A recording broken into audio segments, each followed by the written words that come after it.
Voici un boogie-woogie.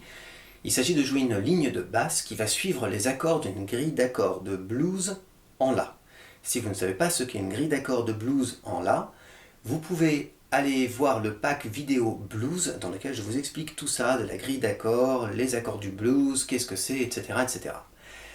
Pour les plus avancés d'entre vous, ici, on va pouvoir remarquer que lorsqu'il y aura l'accord La, le doigté que nous allons jouer pour faire la ligne de basse suit cette position, c'est-à-dire en fait la position de Sol pour l'accord La, et pour l'accord Ré, ce sera dans la position de Do. Donc on fait un lien entre les positions d'accords, l'accord et la mélodie. Donc là ici, pour les accords La et Ré, voilà, on va vraiment être basé sur ces positions. Je referme la parenthèse.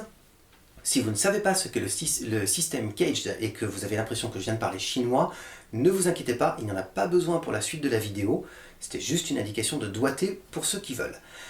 Alors, le vrai doigté pour tout le monde maintenant, c'est qu'on joue index majeur annulaire petit doigt sur les cases 2, 3, 4 et 5. Donc comme ceci, c'est vraiment le truc à respecter. Et alors à la fin, on va avoir un changement. Quand je prends la dernière ligne, troisième mesure, j'ai donc mon petit doigt en cinquième case, puisque je viens de jouer comme ça. Et là, je vais prendre la quatrième case avec l'index pour faire 4, 5, 6 et 7, comme ceci. Puis, ma petite mise en place finale. Ok, que dire de plus sur l'ensemble? Normalement, il n'y a pas vraiment de surprise, hein, c'est vraiment tel quel. Donc allons-y. Aussi, juste une chose, pardon. Pour la main droite, évidemment, le médiator, vous pouvez jouer tout vers le bas puisque ce sont des noirs, et si vous voulez accélérer, faire de l'aller-retour. Donc, c'est parti. Je vais le prendre en aller-retour d'ailleurs.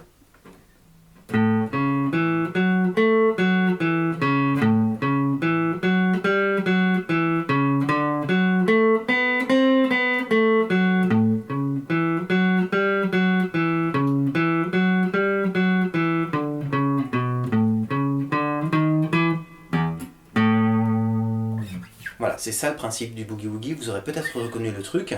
Et donc après ça, vous pouvez essayer d'aller un petit peu plus vite, de faire aussi des petites sautes, et on peut mettre en place par exemple...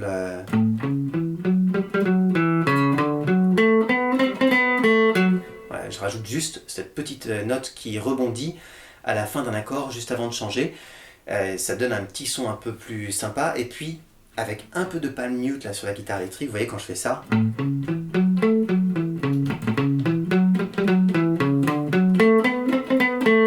Ça donne tout de suite un petit peu plus de couleur. Ça, vous allez les sentir en travaillant, en arrivant à accélérer. L'objectif pour l'instant, c'est juste d'avoir bien... Voilà, de bien suivre vos notes. Pensez au palm mute assez rapidement quand même, parce que ça donne une couleur un peu plus basse en fait. Donc voilà, ça permet de mieux se mettre dans l'esprit du morceau. Jouez bien, travaillez régulièrement, vous allez voir, c'est vraiment un truc qui est assez fun. Une fois qu'on y arrive bien, on peut accélérer et c'est vraiment sympa à jouer.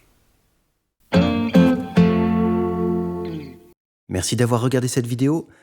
N'oubliez pas de vous exercer quotidiennement, de vous abonner à la chaîne évidemment, d'aller regarder mes autres vidéos également et de visiter mon site zikenligne toutattaché.com. À bientôt.